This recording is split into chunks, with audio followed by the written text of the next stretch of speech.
Eu tenho um amigo espanhol que ele vive quebrando as cristas comigo, porque ele diz que espanhol é mais bonito que português, e eu digo que é o contrário, português é mais bonito.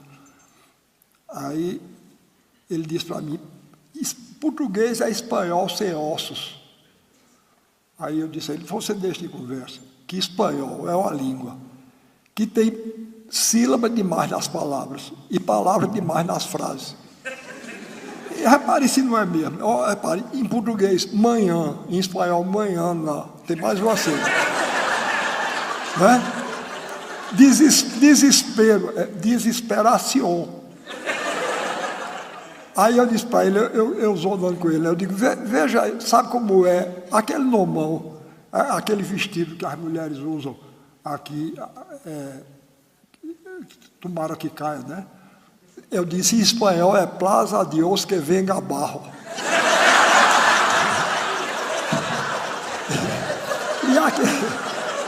E aquele nomão grande, aquele insulto grande, hijo de una muchacha que se ha olvidado de los consejos de su madre. Então, aí eu estava dizendo lá em Fortaleza, eu digo, olha, vocês pedem, vejam bem o absurdo que é inglês. Se eu mostrar isso aqui ao analfabeto mais ignorante de Campinas, eu digo, o que é isso? Ele diz, é um copo. Mas em inglês não é não. Em inglês é glass. Agora me diga, isso tem jeito de glass? Principalmente porque, além do mais, é uma língua pobre, o inglês, porque glass quer dizer vidro e glass quer dizer copo. Então, essa aqui eu vou dizer um glass de plástico. Um vidro de plástico, né? E se for de vidro, eu vou dizer um glass de glass. Não é? Mas, embora isso é lá língua, Deus me livre. Graças a Deus eu nasci num país que fala português. O presidente de Portugal, Mário Soares, me deu uma condecoração lá e coisa. Aí no dia que ele me deu essa condecoração, aí me convidou para ir para Portugal. Aí eu disse, presidente, olha, eu nunca saí do Brasil, não. Eu nunca saí. Mas se um dia eu sair, eu vou para Portugal. Porque na Europa é o único país que tem o bom senso de falar português. Ele aí ficou todo orgulhoso e disse, não falam muito bem não, mas falam. Né? Os portugueses não falam bem mesmo, não. Agora houve mais uma reforma aí, né? Eu estou dando na vida com essa reforma. E querem me obrigar a escrever de um jeito. Olha, eu já passei por 4 reformas. 4 reformas da língua portuguesa. Isso é um absurdo. O francês só teve uma reforma no século XVIII. E pronto, acabou, não faz mais. Eu só já passei por 4. E eu até aceitei, eu era professor de português, era forçado a aceitar. Mas até que um dia eu me rebelei. Eu abri uma enciclopédia, estava meu nome escrito lá, com C cedilha. Aí eu fui procurar Aurélio, que era um dos autores principais da reforma, Aurélio Buarque. Eu digo, Aurélio, que negócio é esse, rapaz? Ele disse, não, é porque o seu nome é indígena e os nomes indígenas se escrevem com C cedilha. Eu digo, quem decidiu isso? Os índios não tinham nem língua escrita, como é que você sabe? Que quando ele disse Suassuna era com C cedilha e não com 2 S. Não, senhor, o nome é um patrimônio. Estava o meu nome e o do meu pai. Todos 2 lá com C cedilha. Suassuna com C cedilha parece marca de cobra. Não parece. Né? Jararaca, Cascavel, Suassuna. Vocês não. Quem manda que sou eu. Pois bem. E aí então agora estão querendo mudar de novo. Não pode não. Não pode não, é demais.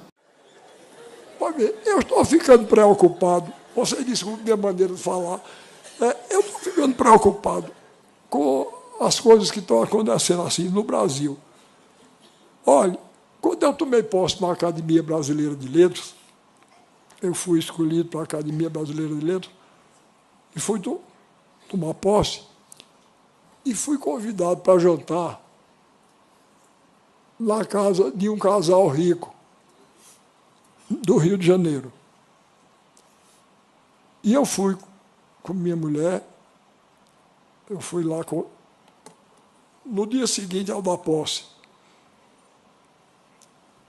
Aí, eu sou um sujeito de classe média, todo regrado, como na hora.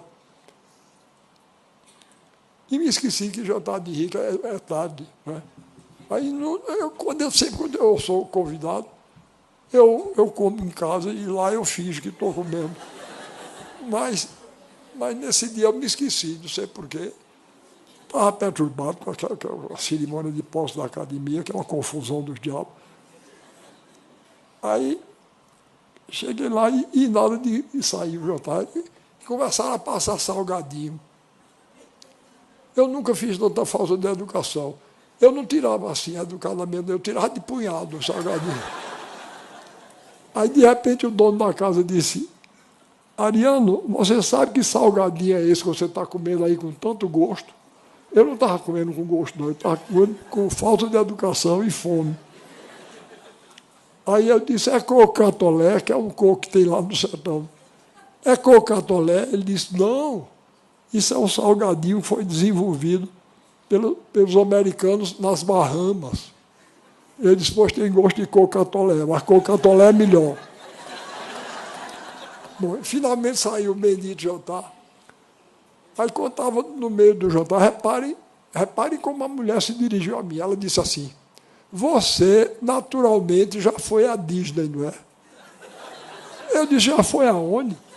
Ela disse: a Disney. Aí foi que eu descobri que era a Disneylândia, que ela já tem tanta intimidade que chama assim a Disney. Você, naturalmente, já foi à Disney, não é? Eu disse: não, eu nunca fui, não. Ela disse: foi aos Estados Unidos e não foi à Disney? Eu disse: não, eu nunca fui aos Estados Unidos, não. Eu nunca saí do Brasil, não. Aí eu notei uma decepção enorme na cara dela. A cara dela era quem dizia assim: esse homem não devia ter sido escolhido para a Academia Brasileira de Letras, não, que nunca saiu do Brasil. Aí, daqui a pouco, o marido dela falou numa pessoa lá. Aí ela disse: ele já foi à Disney, não é? Aí o marido disse: foi. Aí eu, por dentro, disse: bom, essa mulher divide a humanidade em duas categorias, né? Quem foi à Disney e quem não foi. E eu estou desgraçado, porque eu já... Eu estou desgraçado, porque eu não fui. Bom, aí passou-se um momento, ela disse: vocês tiveram... Ela tinha 3 filhos adolescentes. Na época, aparentavam 17, 16 e 15 anos. Vocês tiveram dificuldade com a educação dos filhos? Aí eu: não, dificuldade normal.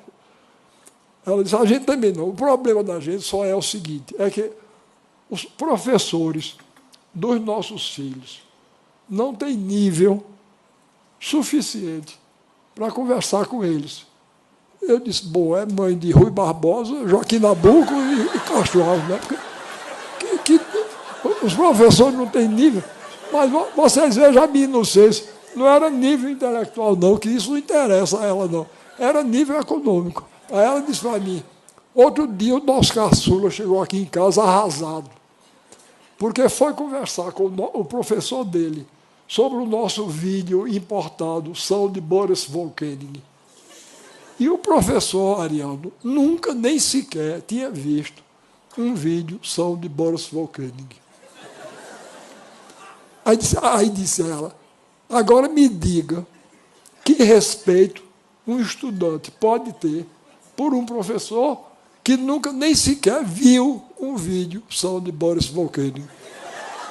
Aí eu me acovardei, eu já não tinha ido à Disney, eu disse: é mesmo.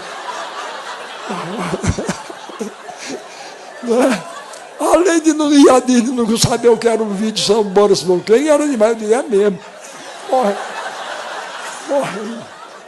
Morrendo de medo que ela perguntasse qual era a diferença do vídeo sobre Boris Volkönig para os comuns, que eu não saberia dizer. Pois bem, então, é contra isso que eu me volto, tá certo? Quer dizer, a gente está ficando... Porque a gente ri, porque a história é engraçada, mas o que está por trás disso é uma quantidade de ideias frívolas, não é? Uma visão superficial do mundo e do ser humano, que é uma coisa perigosa. Olha, Machado de Assis dizia que no Brasil existem dois países diferentes, o país oficial e o país real.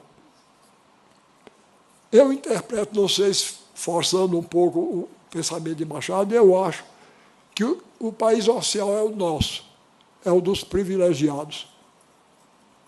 E o país real é o do povo. E ele dizia, o país real é bom, revela os melhores instintos, mas o país oficial é caricato e burlesco. Eu sei que ele estava movido por uma justa indignação, e não é totalmente burlesco, não. Mas, se a gente não abrir o olho, a gente fica.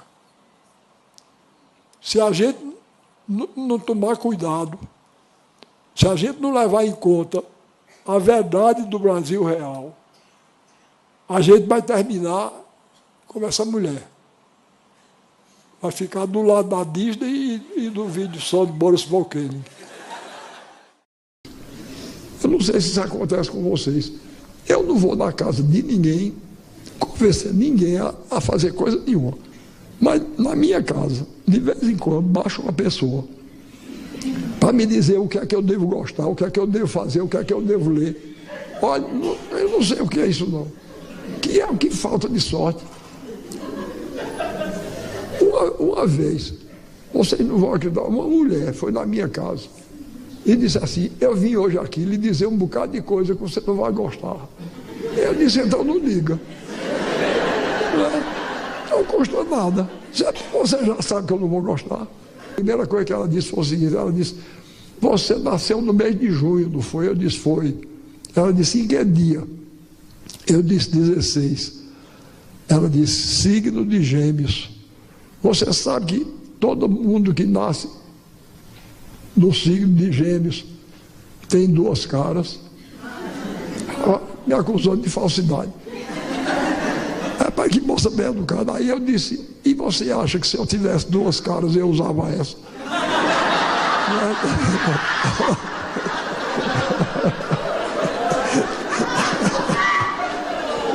Tá vendo?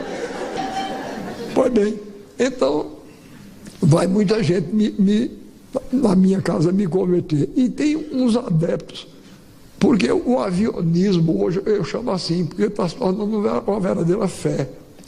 O avionismo. Tem muita gente que vai me converter, sabe que eu não gosto de avião, vai me converter ao avionismo.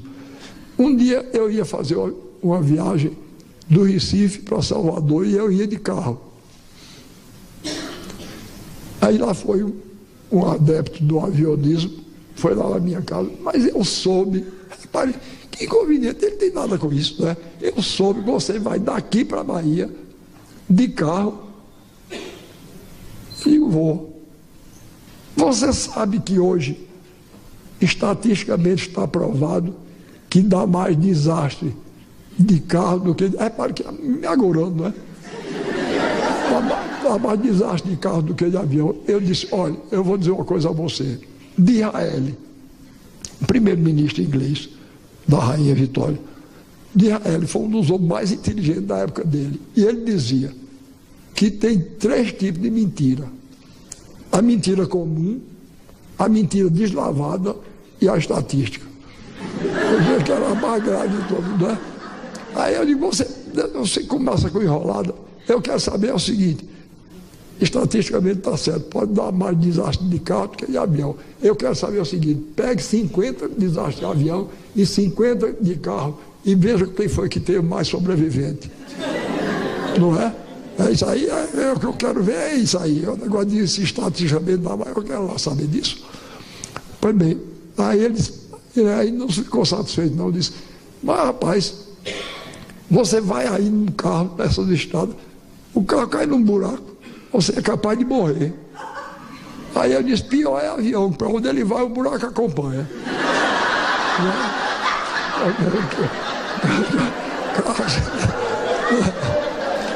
Pois bem, aí esse rapaz foi preocupado, falando num sotaque esquisito. Ele disse, bicho, Eu vim para cá, bicho, porque tu estás ficando ultrapassado. Bicho, tu ficas falando aí do rock. Eu pronuncio as palavras como eu vejo escrito, tá entendendo? Ele disse, o negócio agora é o punk e o funk. Ele diz punk e funk, mas eu digo punk e funk, é como está escrito. Aí, outro dia eu fui dar uma aula no colégio, cheguei lá, estava uma faixa. No dia do estudante, o colégio tal oferece a seus alunos uma aula show do professor Ariano Suassuna. Eu disse, tira a faixa, senão não dou aula. Eu não dou aula show, não. Eu dou aula espetáculo. Na minha terra, show é uma interjeição de espantar galinha. Tá certo? Não dou, não. Aí, tá ficando ultrapassado. O negócio agora é o funk e o punk. Aí, para me converter, me mostrou a seguinte obra-prima, viu? Eu estou aqui no ambiente de professor, não preciso dizer, existiram no século XX 2 físicos, um chamado Rutherford, o outro chamado Bohr. Pois bem, esse foi o tema que o rapaz lá pegou para fazer o funk dele. Ele pegou a guitarra assim para me mostrar, aí pegou, começou. Rutherford, Bohr. Rutherford, Bohr. Rutherford, Bohr. Modelos atômicos, Rutherford, Bohr. Aí, veja que coisa imaginosa. Toda parede espera um prego. Toda parede espera um prego. Toda parede espera um prego. Rutherford, Bohr. Rutherford, Bohr. Agora, vejam a novidade da segunda estrofe, viu? Um cavalo morto é um animal sem vida. Um cavalo morto é um animal sem vida. Um cavalo morto é um animal sem vida. Rutherford, Bohr. Rutherford, Bohr. Modelos atômicos. Em redor do buraco tudo é beira. Em redor do buraco tudo é beira. Em redor do buraco tudo é beira. Rutherford, Bohr. Porra, eu tenho orgulho. Chegar aos 84 anos assim, animoso e bem-humorado. Isso é uma façanha e eu me orgulho.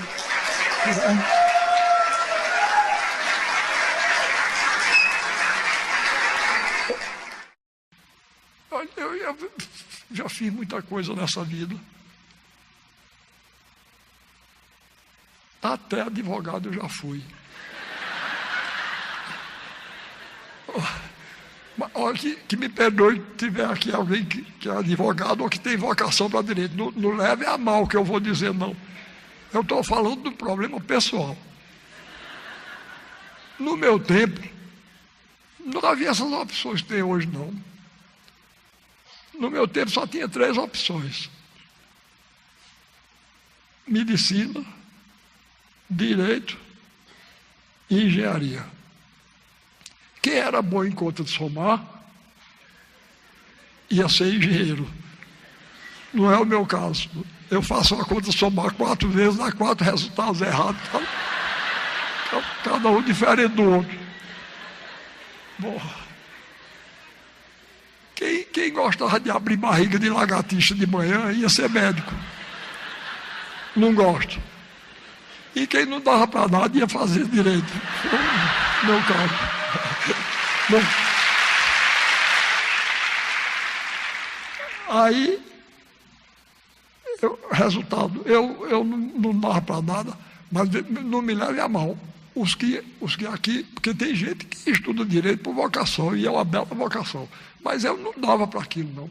Eu fui estudar direito, inclusive porque me juntei com um bando de gente que não dava para nada como eu. Hermílio Balba Filho, que era diretor de teatro, Aloysio Magalhães, que era pintor, artista plástico, José Laurino de Mello, que era poeta, e afim. E nós, na faculdade, fundamos o Teatro do Estudante de Pernambuco, e eu passei os 5 anos. Eu não sei nada de direito. Eu estudava para passar, uma véspera eu estudava assim, para ser aprovado. Agora, para vocês verem, me formei, aí não tinha emprego.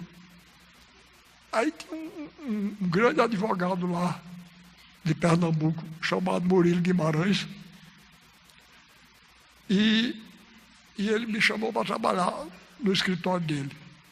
Então eu fiquei lá, porque por falta de emprego, tinha opção nenhuma. Pois bem, olha, eu nunca sofri tanto na minha vida. Nunca sofri tanto. Inclusive, eu não tenho habilidade nenhuma. E para ser advogado, a pessoa tem grande habilidade, astúcia. Porque senão os ruins enrolam a gente. É como político também. Eu não tenho nenhuma vocação política. Quer dizer, eu milito politicamente como escritor. Sempre me dei, mas quiseram uma vez me escolher qualquer coisa lá. Eu digo, pelo amor de Deus, não faça uma desgraça dessa comigo, não. Tá certo? Eu tenho o maior respeito. A política levada a sério, Aristóteles dizia, é a arte do bem comum. É uma coisa nobilíssima. Mas se eu for lá, eu termino enrolado. E não faço nada, tudo errado. Pois bem, agora, vocês imaginem, eu ser advogado, eu não sei. Eu não sei nem usar um telefone. Esses meios, eu estou admirado que esse aqui tá bem. Sempre que essas coisas eletrônicas, eu não simpatizo com eles e eles retribuem. A antipatia, está entendendo? De vez em quando faz. Eu estou até admirado que até agora não fez. Pois bem, então eu não gosto de telefone. Quando a moça que trabalha comigo lá já tem ouvido desaforo, que eu telefono para lá, eu quero falar com a Ariana. Ela disse, não está não.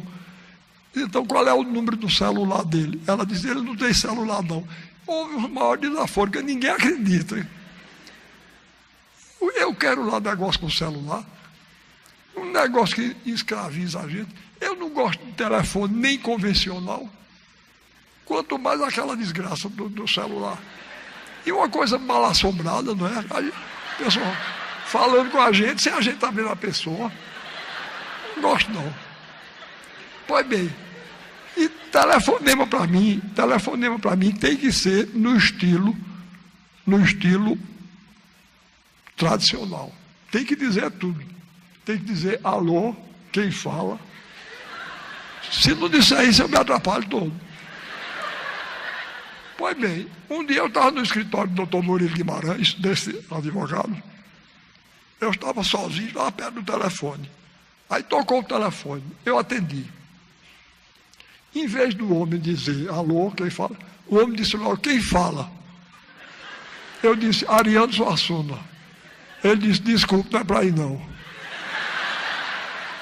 Aí eu disse, meu Deus, ele queria falar com o doutor Murilo, fiquei com aquela agonia na cabeça. Aí trocou o telefone de novo, eu atendi. Ele disse, quem fala? Eu disse, Murilo Guimarães. Ele disse, como vai você, Murilo? Eu disse, eu não sou o doutor Murilo, não. Ele disse, por que é que diz que é? Eu disse, porque quando eu digo meu nome, o senhor desliga. Aí houve uma pequena pausa lá.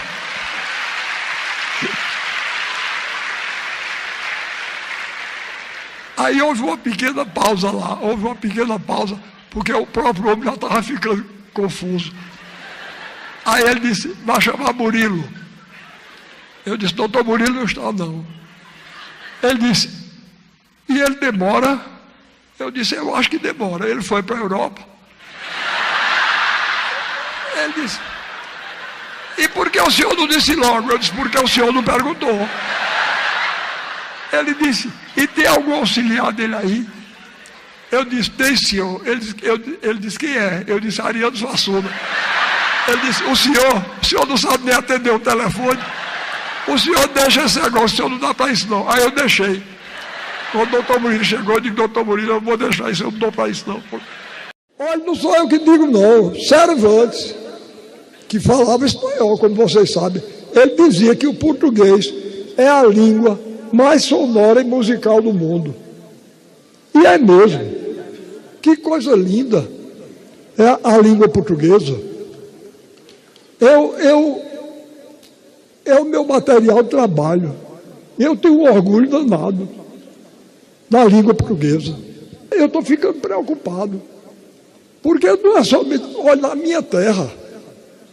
Outro dia eu saí andando descuidado por uma rua, quando eu vi, estava shopping, escrito shopping, Macambiras, com um apóstrofo S, shopping Macambiras Center. Macambiras Center, tenha dó. A macambira, como vocês conhecem, é um vegetal digno, não é? Para botar no shopping Macambiras Center. E até nos nomes próprios. Olhe, se algum de vocês tem nome assim, me perdoe, vocês não têm culpa não. Nem o pai de vocês que botou o nome tem. Isso é uma lavagem cerebral que a gente sofre desde menino.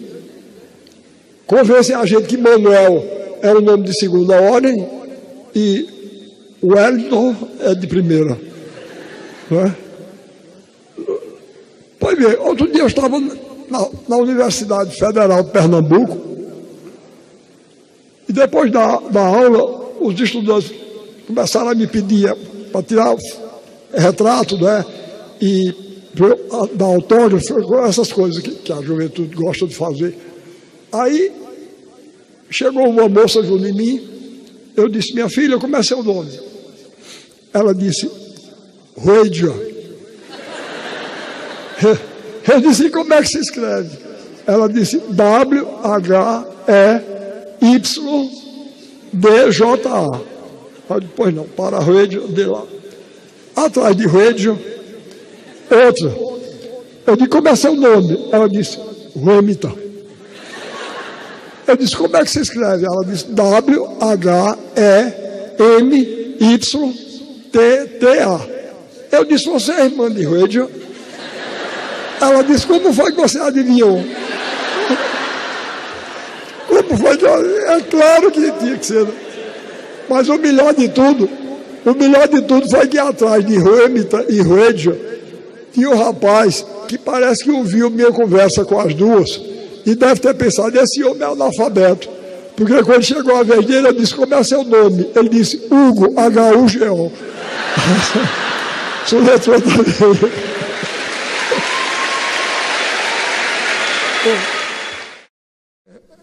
Eu não sei se vocês sabem, mas eu fui professor de filosofia da arte muito tempo. E uma das coisas que eu mais me encanta, uma das coisas que mais me encantavam e me encanta ainda hoje, é que o povo brasileiro gosta muito de rir. E gosta de fazer rir. Não é? Eu gosto de rir, gosto de fazer rir. Você não sabe como eu fico contente quando eu digo essas besteiras que vocês acham graça. Eu fico contente. Molière dizia uma coisa que eu acho, uma frase que eu acho ótima. Ele dizia, não existe tirania que resista a uma gargalhada que dê 3 voltas em torno dela. Vocês, não sei se vocês viveram as ditaduras, eu vivi as duas. Estou falando da ditadura de Getúlio Vargas e da ditadura militar. E Getúlio viveu no tempo do nazismo e do fascismo. E havia pessoas que queriam que Getúlio enveredasse por essa linha. E o ministro dele, no tempo se chamava ministro da guerra. Era um general, até meu conterrâneo, porque era nordestino. Ele não era paraibano como eu, mas era alagoano. Era o ministro da guerra dele. Chamava-se o general Pedro Aurélio de Góes Monteiro. Então, o povo brasileiro inventou que o ministro da guerra nazista, da Alemanha nazista, convidou o ministro da guerra do Brasil, que era Góes Monteiro, e o ministro da guerra da Itália para irem visitar Berlim, para lá tomarem conhecimento da organização e da disciplina das Forças Armadas alemães. Aí diziam que chegaram lá, quando chegaram, colocaram cada um com a escolta de 10 soldados. Góes Monteiro com 10 brasileiros, o italiano com 10 italianos e o alemão com 10 alemães. E subiram num daqueles bombardeiros, aviões de transporte de tropas, subiram no avião, quando estavam lá a 10 mil metros de altura. Aí o ministro da guerra alemão disse: eu vou dar a vocês uma demonstração da disciplina do povo alemão e do exército alemão. Aí disse, chamou um soldado lá dos 10 dele, fez uma continência perfeita. Tá, pá. Aí ele disse: você ama a Alemanha? Ele disse: amo. Respeita o nosso Führer Adolf Hitler? Respeito. Pois então pule de cabeça aí, sem paraquedas. O soldado pulou. Aí o italiano sentiu-se mal, chamou dele: você ama a Itália? Amo. Respeita o nosso Dulce Mussolini? Respeito. Então pulo de cabeça, o italiano pulou. Aí Góes Monteiro chamou o brasileiro. Pá, fez lá uma continência lá. Aí ele disse: você ama o Brasil? Amo. Respeito o nosso chefe nacional, Getúlio Vargas? Respeito. Então pule de cabeça sem paraquedas. Ele disse: mas é possível, 9 horas da manhã tu já estás bêbado, Góes. E é verdade, ele gostava mesmo. É possível, 9 horas da manhã, Góes Monteiro já está bêbado, não nada. Agora, no tempo da ditadura militar também tinha umas histórias ótimas, que para nós professores dá muito bem, porque um deles tinha fama de burro. E era. E era mesmo. Mas aí, quando foi um dia, ele ia visitar uma escola no dia seguinte. Aí os assessores disseram: presidente, uma coisa que fica muito bem, que causa muita simpatia, é fazer perguntas aos meninos. Ele está doido? E se eu não soubesse responder a resposta? Aí disseram: não, a gente prepara. Aí prepararam você chama um cola aqui, né? A gente chama fila. Prepararam uma fila lá para ele, com as perguntas e a resposta. Então, quando ele chegou lá, nós um dia na escola, ele filando, né, puxou de baixo. Quem descobriu o Brasil? O menino disse: Pedro Álvares Cabral. Ele disse: muito bem. Em que dia? 22 de abril de 1500. Eu disse: muito bem. Quem celebrou a primeira missa? Frei Henrique de Coimbra. Ele disse: muito bem. Disse: agora vamos para o campo das ciências naturais.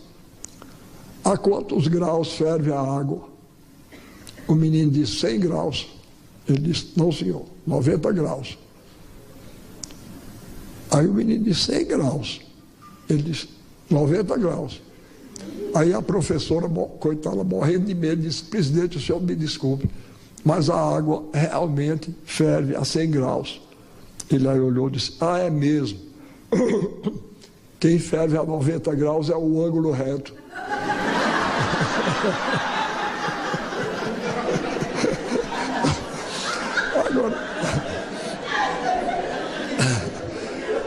Agora vocês imaginem, olha, o sujeito que inventou uma história dessa é um gênio, não é?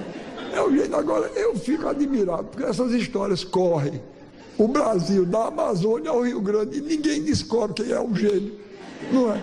Que inventa essas histórias. Eu acho o povo brasileiro extraordinário para essas coisas. Contavam dele também, outra muito boa. Disseram que ele viajou um dia para a Europa e foi viajar de trem da Espanha para a França. E ele estava no mesmo vagão com Picasso, não é? O grande pintor espanhol, e com Stravinsky, o grande músico russo. Aí eles estavam no vagão, quando foram passar a fronteira da Espanha para a França, todos os três estavam sem documentos. Aí foram presos.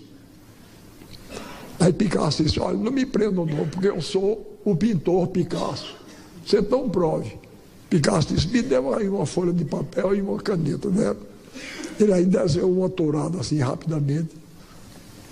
Aí olharam e disseram, Picasso mesmo, pode ir, está solto. Aí Stravinsky disse, por isso não, porque eu sou o grande compositor Stravinsky. Disse, prove. Ele pegou, traçou uma pauta assim, botou as primeiras notas da suíte Petrústica, daquela grande música de Stravinsky, muito conhecida. Aí disseram, é Stravinsky mesmo. Aí ele disse, não, então me solta, porque eu sou o presidente do Brasil. Disse, então prove. Ele aí sentou-se na cadeira, pensou 40 minutos. Aí disse, não me ocorre nada. Aí disseram, pode soltar, é ele mesmo.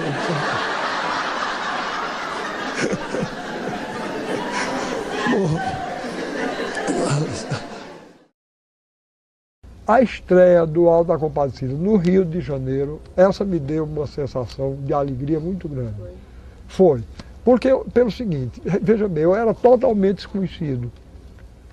Eu casei no dia 19 de janeiro de 1957.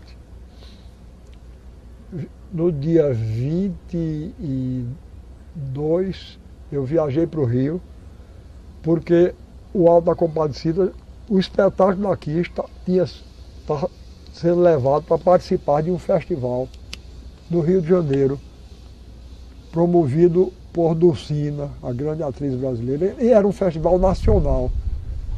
Cada estado mandou um representante, e o nosso foi.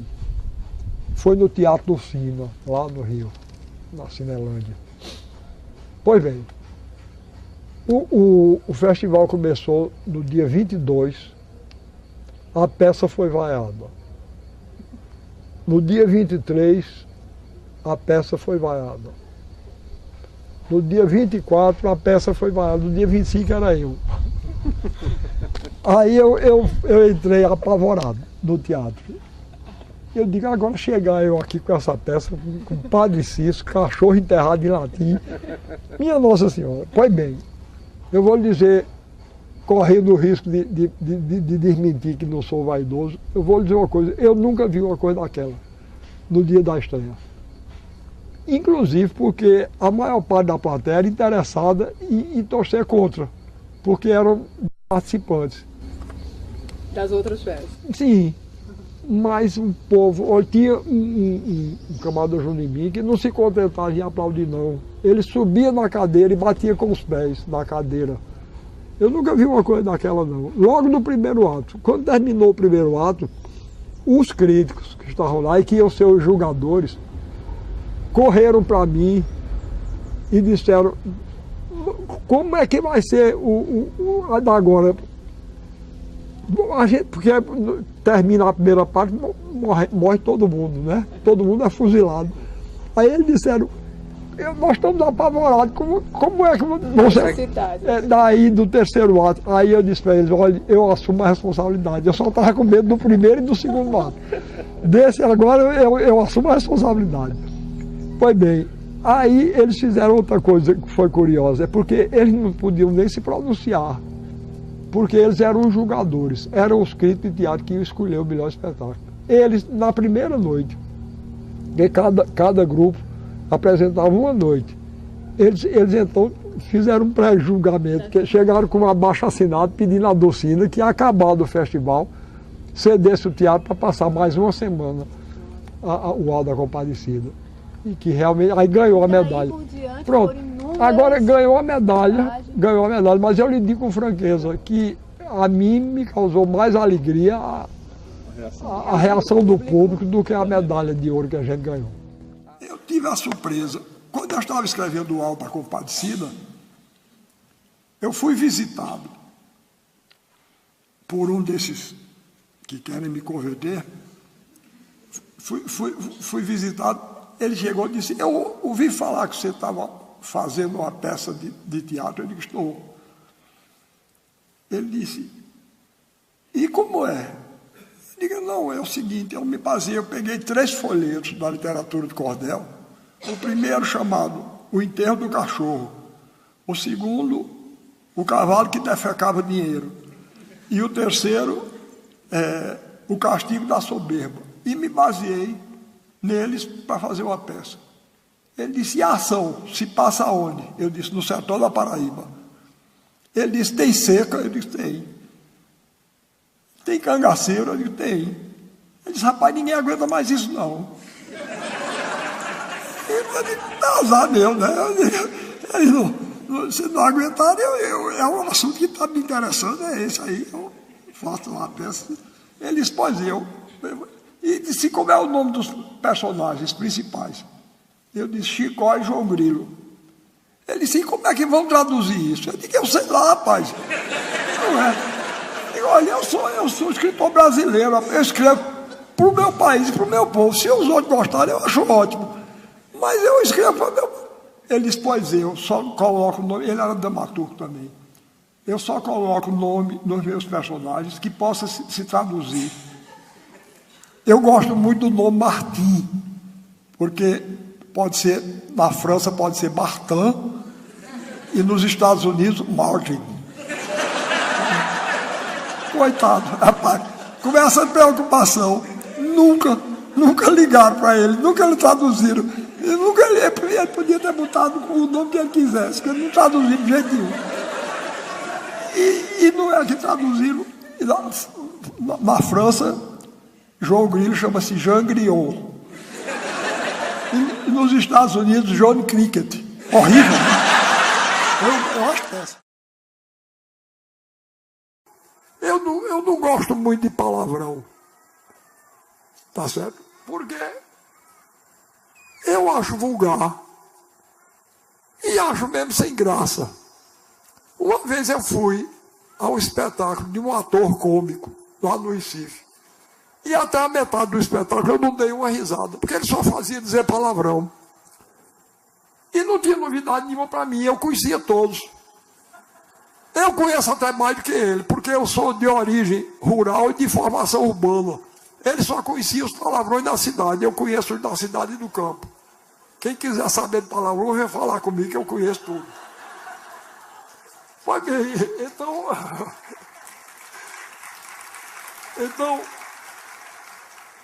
eu não gosto não, eu só gosto de ouvir uma obscenidade quando ela é dita com inteligência, dessa maneira que Freud disse.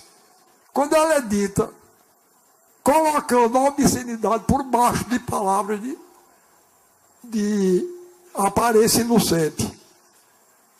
Tem uma velha história criada pelo povo brasileiro também, que o pessoal diz que no Recife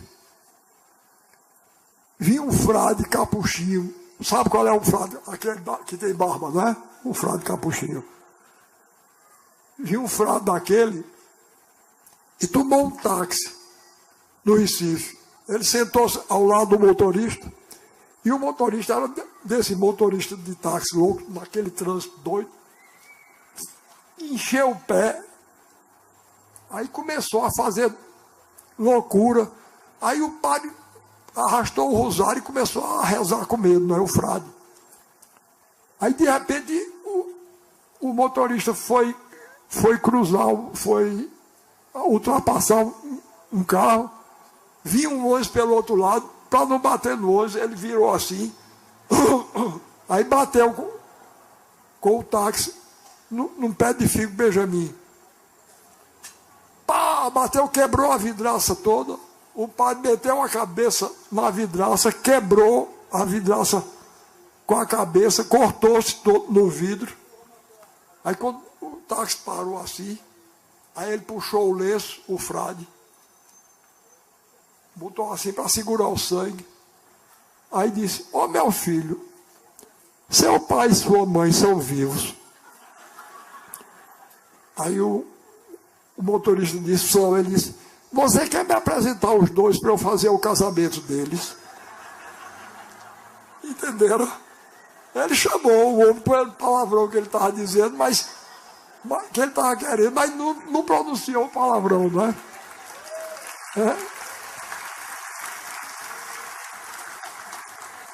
Tem outra história que se conta também, lá no sertão da Paraíba, e que eu gosto muito. Diz que no sertão estava um profeta, né? Profetizando o futuro, o presente e o passado das pessoas. O sujeito pagava ele e ele dizia qual ia ser o futuro do camarada. Dizia. Enfim, ele vivia disso. Aí chegou um camarada impertinente lá e disse, deixe de charlatanismo, isso é charlatanismo, isso não é verdade não. Você não profetiza coisa nenhuma. Aí ele ficou irritado, sem dúvida, atacado, no meio de subsistência dele. Né? Aí ele disse, não, é verdade. Isso aqui é verdade, eu profetizo. O passado, o presente e o futuro. Aí o profeta disse, você quer ver eu dizer a você, onde está seu pai, nesse momento agora? Aí o camarada disse, como é, rapaz? Você vai dizer onde é que está meu pai agora. Ele disse, ele está, se você disser, eu acredito. Diga, veja aí e diga onde é que está meu pai. Aí o profeta se concentrou assim. Disse, seu pai está na cidade de Pombal, tomando cerveja num bar. Aí o camarada disse, você quebrou a cara, rapaz. Eu sabia que você ia se desmoralizar. Meu pai já morreu há 12 anos. Aí o profeta disse, quem morreu foi o marido de sua mãe. Seu pai está lá em Pombal.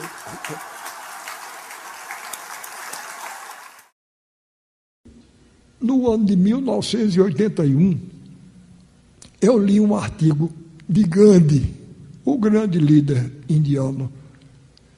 Ele já tinha até morrido, mas eu li o artigo em 1981. Até 1981, eu usava paletó e gravata. Mas aí, quando eu li esse artigo de Gandhi, nesse artigo ele dizia que um indiano pertencente às classes privilegiadas, mas que amasse o seu país e o seu povo, não deveria nunca vestir uma roupa feita pelos ingleses, aquela roupa convencional, por dois motivos. Primeiro, porque estaria se acumpliciando com os invasores do país dele, com os ingleses. Em segundo lugar, porque estaria tirando das mulheres pobres da Índia um dos poucos mercados de trabalho que elas ainda tinham, a costura. Desde que eu li isso, eu digo, não uso mais gravata, não há quem me faça, tá certo? Aí, perguntei a Zélia, a minha mulher, eu digo, me arranja uma costureira popular. Aí ela me arranjou uma figura ótima chamada Edith Minervina de Lima. Aí eu disse, Edith, aí eu disse a ela como era que eu queria. Eu quero um casaco. Aí eu usava 3 cores. Azul, uma roupa de mescla azul, uma roupa branca e uma caque. Aí Zélia comprou pano dessas 3 qualidades, ela fez uma roupa igual a essa, 3 roupas. E eu fiquei usando desse jeito. Mas aí eu fui eleito para a Academia Pernambucana de Letras. Aí eu não quis também estar criando problema, porque todo mundo lá vai de paletó e gravata. E o fato de não botar gravata começou a me criar problemas, mas problemas que eu enfrentava, porque eu também sabia que estava criando problema para os outros. Tá certo? Aí eu chamei a Edith, a costureira, eu disse, Edith, me faça uma roupa daquele mesmo jeito das outras, sendo que com pano preto. A Zélia comprou um pano igual a esse e ela fez. E eu fui de camisa. E eu botei até aqui para. Tá certo? E aí não fizeram problema, não. Me deixaram, eu entrei, fiz meu discurso, tomei posse lá. Alguns anos depois, uns 3 anos depois, o presidente de Portugal, que era Mário Soares, nessa época, me deu uma condecoração lá, uma medalha chamada Medalha do Infante Dom Henrique. E ele ia ao Recife e resolveu me entregar lá.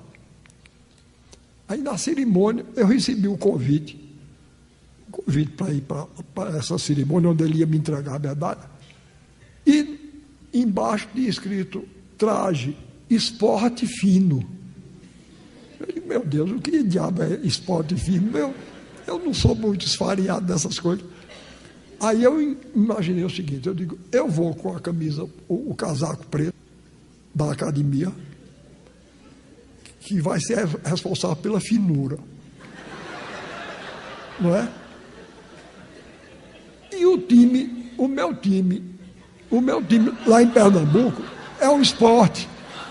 Aí, e as cores deles são preta e vermelha. Aí eu disse, aí pedi a Zé, ele me arranjou a camisa vermelha, ela arranjou. Viu? Eu aí fiz esporte fino. É essa que está aqui.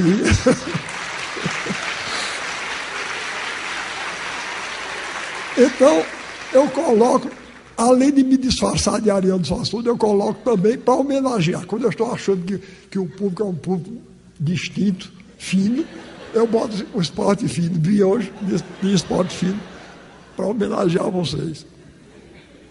Agora, deu um problema, foi quando eu entrei na Academia Brasileira, porque aí tem um fardão lá, que é todo bordado de ouro.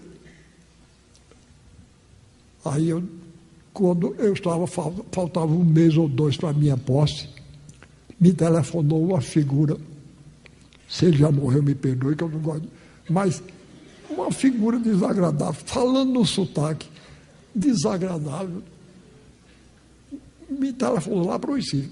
Alô, é a sua senhora? Eu disse, aqui é o Francesco, o alfaiate exclusivo.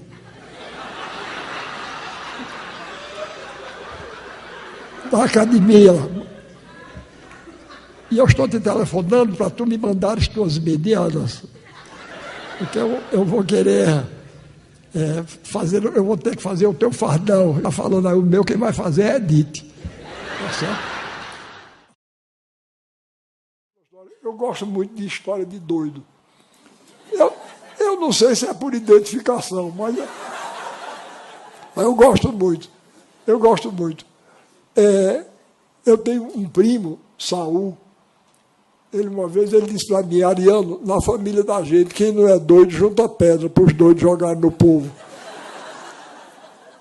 E eu não sei se é por isso, mas eu tenho um interesse por doido danado.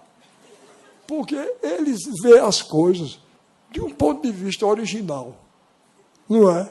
E isso é uma característica do escritor também. O escritor verdadeiro não vai atrás do lugar comum, ele procura o que tem de verdade por trás da aparência. E o doido é danado para revelar isso. O nosso presidente falou do fato que meu pai governou a Paraíba de 1924 a 1928. Então, meu pai, quando governador, construiu um hospício e colocou no hospício o nome do maior psiquiatra brasileiro da época, que era um médico chamado Juliano Moreira. E meu pai colocou o nome de Casa de Saúde Juliano Moreira. E no dia da inauguração, ele muito orgulhoso da obra que tinha feito, e o Juliano Moreira foi o precursor no Brasil da chamada psicoterapia pelo trabalho. Então, meu pai chegou lá, os médicos todos de branco, e entraram os doidos com os carros de mão que tinham sido adquiridos pelo governo para iniciar a tal psicoterapia pelo trabalho. Aí, e um dos doidos estava com o carro de mão de cabeça para baixo. Aí papai chamou e disse, olha, não é assim não que se carrega, é assim. Ele disse, eu sei, doutor, mas se eu sei assim, eles botam pedra dentro para eu carregar. É uma coisa de gênio. É um gênio, né? Um sujeito doido. A cabeça para me dar. Isso não é doido. Não é, na verdade. Pode ser doido. Sabia demais. Não. Aí, então, essa é a minha admiração por eles. E a minha cidade, no sertão da Paraíba, é bem pequenininha, Taperoá, onde se passa a ação, se desenrola a ação de quase todos os trabalhos que eu escrevo. E, como toda cidade pequena do interior, nós temos lá o bêbado oficial, o doido oficial, não é? O herege, o sertanejo, de modo geral, é muito religioso, mas lá temos o herege. Ele, aliás, já não é mais vivo, não. Galdino do Borges. Pois bem, o doido oficial chama-se Manuel Bento. Um dia chegaram, mais ou menos na época de outubro ou novembro, seca danada no sertão do Cariri, que é o meu, um sol de meio-dia, e Manuel Bento estava diante de um muro bem comprido que tem lá, e com o ouvido encostado no muro, ouvindo assim, escutando atentamente. Aí passou uma pessoa, imitou, ficou também. Daqui a pouco tinha umas 5 ou 6 pessoas, todas. Aí daqui a pouco um disse, realmente eu não estou ouvindo nada. Ele disse, desde manhã que está assim.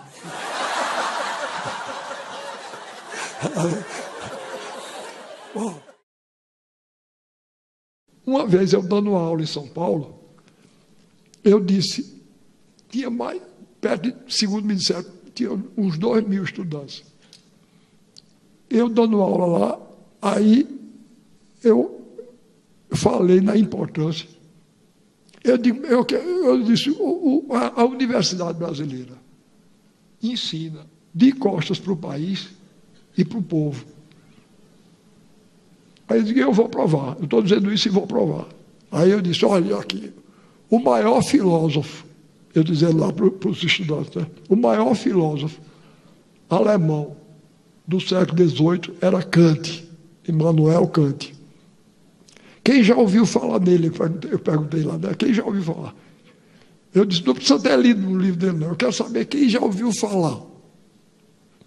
Praticamente os 2.000 levantaram a mão. Eu digo, agora, o maior filósofo de língua portuguesa do século XVIII, o século de Kant, era Matias Aires. Quem foi que já ouviu falar nele aqui, na universidade? Somente um estudante levantou a mão. Eu disse, vocês estão vendo? Matias Aires, o maior pensador de língua portuguesa do século XVIII, era brasileiro e paulista. E vocês todos já ouviram falar em Kant aqui. E falar em Matias Aires, só aquele companheiro aí. Aí eu virei para ele e disse, me diga uma coisa, você aí, você leu algum livro de Matias Aires ou ouviu falar dele numa aula? Eu disse, não, senhor, é porque eu moro numa rua que tem o nome dele. Tá certo? A gente ri porque a história é engraçada, mas o que está por trás disso é muito ruim, não é? Quer dizer, a gente não dá importância a um pensador da qualidade de Matias Aires. Pois bem, vocês vejam que coisa bonita. Eu vou dizer um texto dele, para vocês verem que coisa bonita. Que ele, além de pensador, ele era um escritor extraordinário. Eu vou dizer um texto dele. Eu faço um acordo com vocês. Se vocês não gostarem, permaneçam como estão. Se gostarem, me dê um sinal para eu ficar contente. Repare que coisa. Ele parte da ideia de que o mundo é um palco. É uma ideia muito do barroco. O mundo é um palco e a vida é uma representação. Isso está presente em grandes escritores do barroco, como Calderón de la Barca, que era espanhol, não é? Shakespeare, que era inglês. Shakespeare tem uma peça onde um personagem lá diz: a vida é um conto narrado por um idiota. Um conto cheio de sonhos e de fúria, mas que nada significa. O homem é um pobre ator que dá cambalhotas e logo se retira do palco. Coisa bonita, não é? Pois bem, agora veja o que Matias não pede, não, veja que beleza. Ele diz: que são os homens mais do que a aparência de teatro? A vaidade e a fortuna governam a farsa desta vida. Ninguém escolhe o seu papel.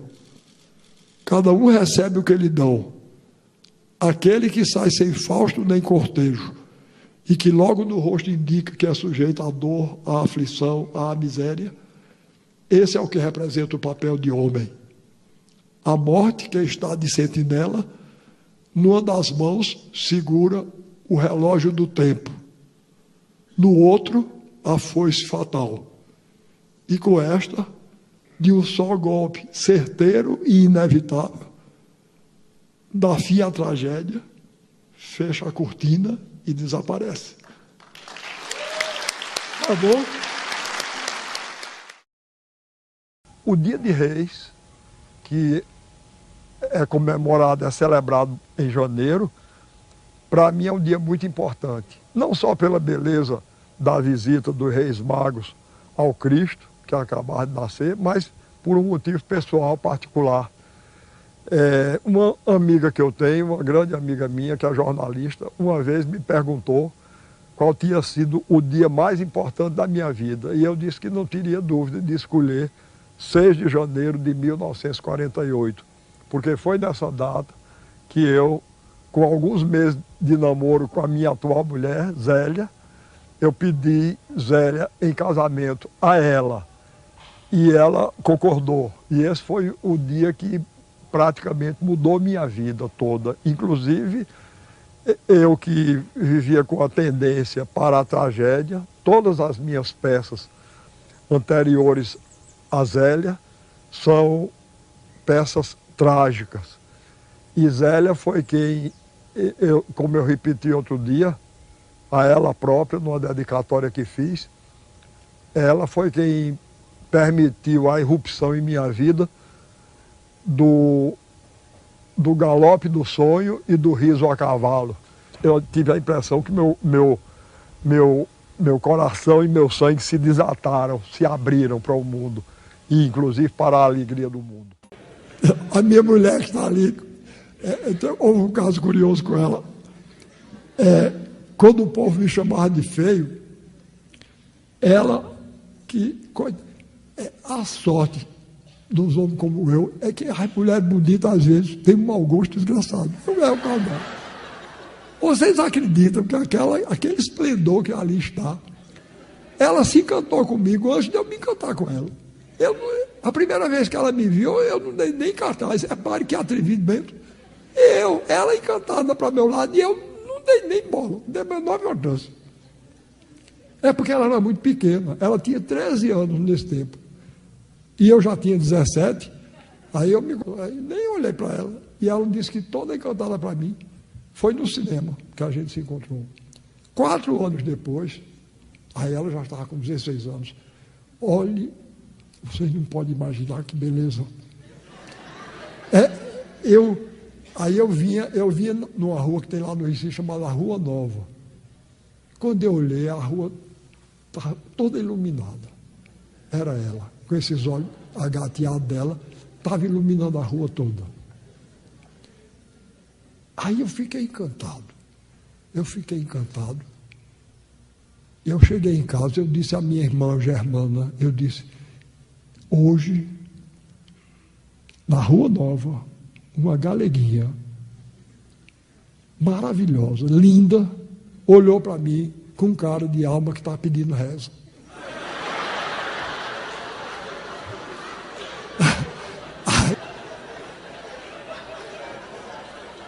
Aí Germana disse: deixe de ser convencido que uma mulher bonita desse jeito não vai. Eu disse: estava. Pois bem, uns 3 ou 4 dias depois, vejam as coisas como tem que ser. Ela estava na igreja, na calçada da igreja de Nossa Senhora da Conceição, na Rua Nova. Só podia ser. Foi um presente da Compadecida para mim. Pois bem, Aí ela estava lá, aí chegou minha irmã e disse: Ariana, é verdade mesmo. A galeguinha que você disse, chama-se Zélia, é irmã de uma colega de trabalho minha. E minha colega de trabalho disse que ela é toda encantada com você. Ó, que beleza. Aí eu digo: não, agora não me escapa mais não. Aí, alguns dias depois, eu vinha na Avenida Guararapes. Quando olhei, ela estava na fila de ônibus. Aí eu me aproximei dela. Zélia, eu já sabia o nome dela. Zélia, você se incomoda de me conhecer assim, sem ninguém nos apresentar? Ela disse: não, ela era meio atiradinha também. Aí, quando foi alguns dias depois, ela me mandou convidar para eu ir para uma festa. Aí lá dançamos a noite todinha e foi aí que começamos a namorar. Era o dia 20 de agosto de 1947. E até hoje não acabou, nem vai acabar, nunca. Foi paixão mesmo.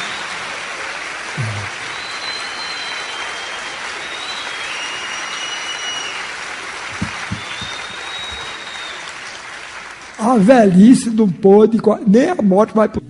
Tá certo? Foi amor para o resto da vida. Eu queria que vocês vissem o espetáculo no sertão de Pernambuco, para vocês verem que alegria. Nós demos o espetáculo numa cidade chamada Belém de São Francisco, lá no Alto Sertão, na praça pública. Eu fiquei apavorado quando eu vi, porque eu espero ir para o teatro. Quando eu cheguei, era na praça pública, eu digo: daqui a pouco é menino vendendo rolete de cana aqui, que vai ser... Pois eles ouviram em respeitoso silêncio, do jeito que vocês, e vibrando, batendo palmas. E quando terminou, eu vi um dos maiores elogios que eu já ouvi na minha vida. Uma velhinha do povo chegou junto de mim e disse: eu nunca pensei, professor, na minha vida, antes de eu morrer, ver um espetáculo.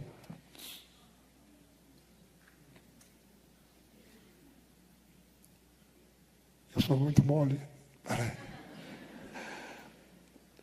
Nunca pensei morrer, antes de morrer, eu ver um espetáculo bonito como esse, tá certo? Aquilo me pagou de tudo quanto foi canseira que eu venha tendo com essa idade em cima do carro, para cima e para baixo, mas ver uma coisa dessa, quer dizer, eu sei que eu levei para ela uma alegria do tamanho daquelas que eu tinha quando vi o circo, quando era menino.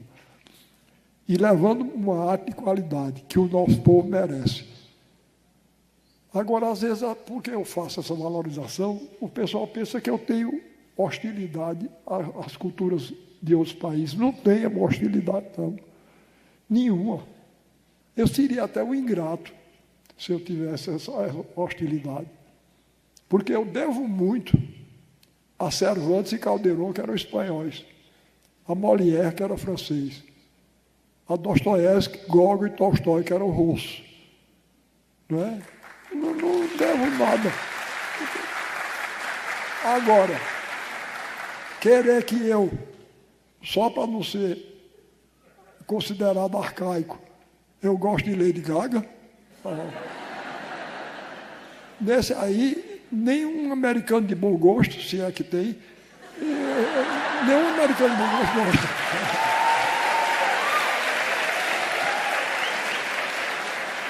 Não é? Deve ter algum herdeiro de Ernest Hemingway, né, que era um grande romancista.